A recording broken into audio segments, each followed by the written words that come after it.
यहाँ तक कि एक बयान आया था राहुल गांधी जी का मनुस्मृति को लेकर कि ये देश जो है मनुस्मृति से नहीं चलेगा, संविधान से चलेगा।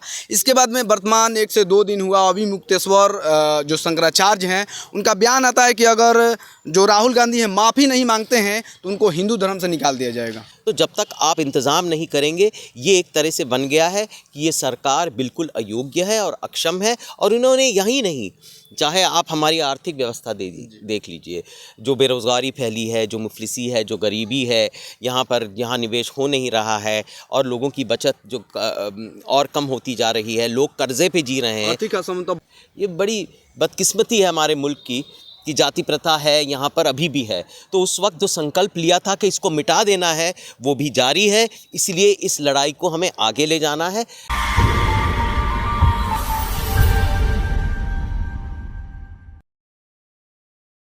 दोस्तों इस वक्त मैं मौजूद हूँ भोजपुर के नहसी आश्रम में, जो रविदास आश्रम है, बिहार का सबसे बड़ा रविदास आश्रम है। हमारे साथ जो व्यक्ति हैं आप जानते होंगे बेहतर तरीके से, अंशुल जी हैं। इनसे जानने की कोशिश करेंगे जो इनके दादाजी जगजीवन राम जी का बहुत बड़ा योगदान है। जो कहा जाता है कि जो बांग्लादेश अगर टूटा है और पाकिस्तान को बांग्लादेश किसी ने बनाया है तो जगजीवन राम जी का बहुत बड़ा योगदान है। आप ऊपर भी देख सकते हैं कि पाकिस्तान पर बेमिसाल विजय प्राप्त किया और एक नए देश का निर्माण हुआ जिसे बांग्लादेश के नाम जाना जाता है। और वर्तमान में जो जगजीवन राम जी का नाम है कहीं ना कहीं लोग भुलाते जा रहे हैं। इनसे बात करने की कोशिश करेंगे। सबसे पहले स्वागत है आपका। बहुत बहुत शुक्रिया। जिस तरह से हम देख रहे हैं कि लगातार जो जगजीवन राम जी हैं, बाबू जगजीवन राम जी हैं, इतना कुछ किए हैं इस समाज के लिए, इस देश के लिए, फिर भी उनका नाम भुलाया जा रहा है। नहीं, भुलाया क्यों जाएगा। देखिए यहाँ पर हम खड़े हैं, मेरे नाना जी बाबू जगजीवन राम जी रविदास आश्रम, इस आश्रम के निर्माण में और उसके विस्तार में उनकी भूमिका थी। और इतना ही नहीं, कई जगह हर सूबे में बाबूजी ने रविदास आश्रम का निर्माण किया, क्योंकि वो चाहते थे कि रविदास जी, गुरु रविदास जो समता और समरसता के प्रतीक हैं, उनकी धारणा, उनकी विचारधारा, उनकी सोच बढ़ सके, लोग उनसे प्रेरणा ले सकें और यही बातें, सामाजिक न्याय की बातें वो कर सकें। तो जगह जगह पे निर्माण हुआ, यहाँ पर भी हुआ, ये सबसे पहले हुआ। और यहाँ पर कन्हैया लाल जी भी साथ हैं जो इस कार्यक्रम को, इस विचारधारा को अगली पीढ़ी तक ले जा रहे हैं। तो बाबूजी ने क्या बहुत ज़्यादा योगदान थे। देखिए बाबूजी की खासियत ये थी कि सबसे पहले उन्होंने अंग्रेज़ों के ख़िलाफ़ लड़ाई लड़ी, जंग लड़ी, और एक सामाजिक न्याय के लिए भी एक जंग लड़ी। 2 लड़ाई वो लड़ते रहे। और जब भारत आज़ाद हुआ तो वो एक तरह से उसके निर्माण में वो समर्पित हो गए। इसलिए आप देखेंगे कि जो भी मिनिस्ट्री में वो गए, चाहे कृषि मिनिस्ट्री में हुई तो हरित क्रांति आई। जब आप वहाँ पर रक्षा मंत्री बने तो आपने एक अद्भुत लड़ाई को एक तरह अंजाम दिया। अद्भुत, क्योंकि दुनिया का भूगोल ही बदल गया उस लड़ाई से। और ऐसी शानदार विजय, फतेह तो शायद ही कभी मिली होगी। तो ये सब बाबूजी की देन थी। ऐसी उनकी सोच थी, ऐसी उनकी काबिलियत थी, ऐसा उनका योगदान था, शायद ऐसे व्यक्ति हों। तो लेकिन सबसे बड़ी उनकी एक विचारधारा थी कि समाज में सामाजिक न्याय आए। तो ये जो संकल्प उन्होंने लिया, मुझे लगता है अभी तक अधूरा है। समाज में सामाजिक न्याय नहीं है, असमानता है, गैर बराबरी है, भेदभाव है, और कभी कभी ऐसा भी लग रहा है कि और बढ़ रहा है। ये बड़ी बदकिस्मती है हमारे मुल्क की कि जाति प्रथा है यहाँ पर अभी भी है। तो उस वक्त जो संकल्प लिया था कि इसको मिटा देना है वो भी जारी है, इसलिए इस लड़ाई को हमें आगे ले जाना है। बाबूजी हमेशा कहा करते थे कि हक मांगने से नहीं मिलता, उसके लिए लड़ना पड़ता है। तो हम लड़ेंगे, और जब तक हक नहीं मिले समाज लड़ता रहेगा। ये समाज ऐसे नहीं है कि भेदभाव के लिए समाज है, सामाजिक न्याय के लिए है, बराबरी के लिए है। जो आपके दादाजी इतना कुछ इस आपके नाना जी इतना इस आश्रम के लिए बहुत कुछ किए हैं, इसके बावजूद भी अभी वर्तमान में जो स्थितियां हैं, परिस्थितियां हैं, काफ़ी चेंजिंग है। किस तरह से आप देखते हैं इसको सुधार करने की?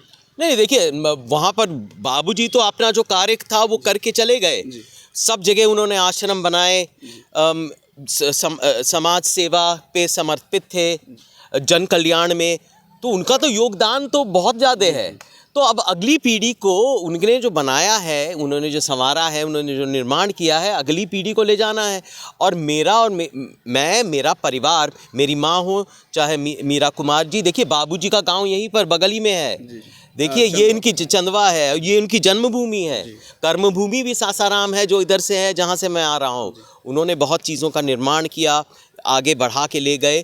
अब हमारा ये दायित्व बनता है, आपका, सब जो ये लोग खड़े हैं, कि उनके कार्यक्रम को, उनकी विचारधारा को, उन्होंने जो समाज में किया है उसको आगे बढ़ाएं। तो वो भी करेंगे, हम तो समर्पित हैं, हम सब करेंगे, आप सबको कर रहा है। जो अभी वर्तमान में जो रेल दुर्घटना हुआ दिल्ली में, कुंभ स्नान करने लोग जा रहे थे, कम से कम 10 से 15 लोग उसमें मारे गए, क्या कहिएगा? नहीं, सबसे पहले तो मेरी सारी संवेदनाएं, ऐसी दुर्घटना होनी नहीं चाहिए, पूरी व्यवस्था होनी चाहिए। देखिए, अब मैं क्या कहूँ, मैं राजनीति तो बीच में लाना नहीं चाहता, क्योंकि ये गुरु रविदास जी के बारे में है, वो तो हमेशा सामाजिक न्याय की बात करते थे। लेकिन मुझे अफसोस के साथ ये कहना पड़ रहा है कि इस सरकार ने कोई व्यवस्था नहीं की।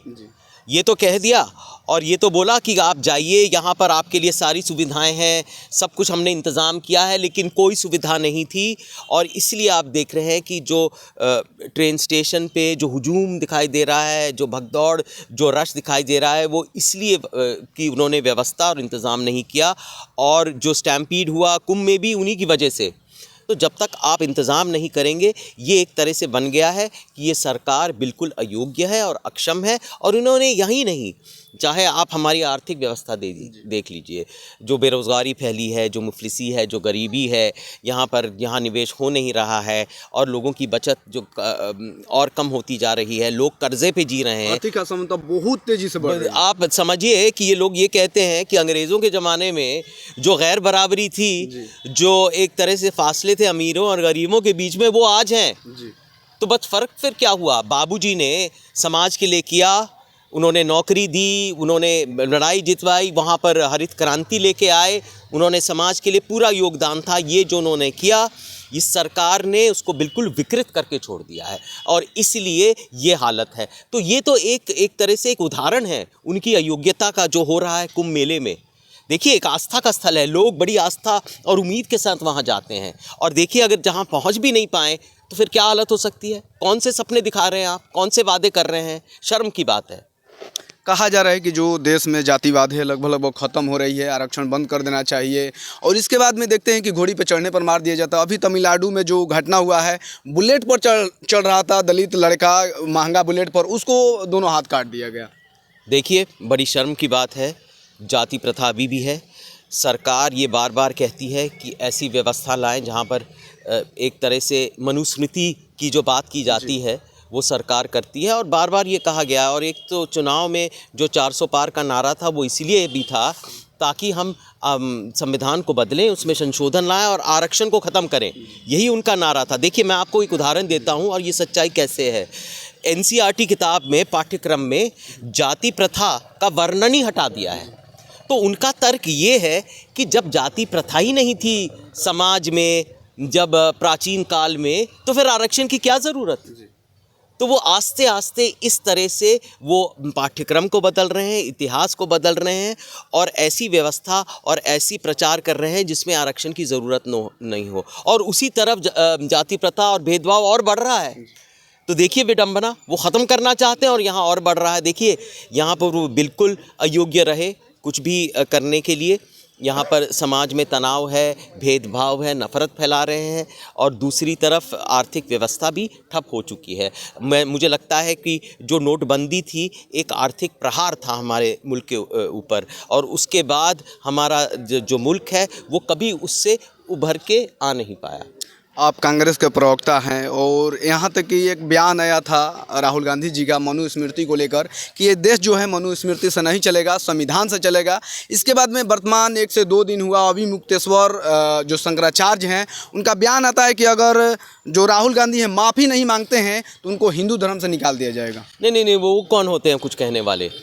कौन होता है कि कोई बताने वाला कि क्या करना चाहिए, क्या नहीं करना चाहिए? अरे समाज को तो देखें, इसकी कुरीतियों को तो देखें, इतिहास को तो देखें, और लाएं बदलाव। कहें, कोई भी हो, मैं किसी व्यक्तिगत नाम नहीं लेना चाहता, लेकिन कोई भी हो ये कहें कि नहीं, हमें जाति प्रथा मिटानी चाहिए, हमें जात पात मिटाना चाहिए। ऐसा बयान कभी आया है? ऐसा जो बड़े बड़े जो लोग हैं, जो कहते हैं, जो धर्म की बातें करते हैं कि धर्म से वंचित करना चाहिए, उनका बयान कभी आया है कि समाज में समता लाइए, जाति प्रथा हटाइए? ऐसा बयान मैंने तो कभी नहीं सुना। तो बस मैं ज़्यादा कुछ नहीं कहूँगा। ये जो कहें, लेकिन समाज की जो हकीकत है, जो असलियत है, आप सब अच्छी तरह जानते हैं। चलिए बहुत बहुत धन्यवाद। बहुत बहुत धन्यवाद।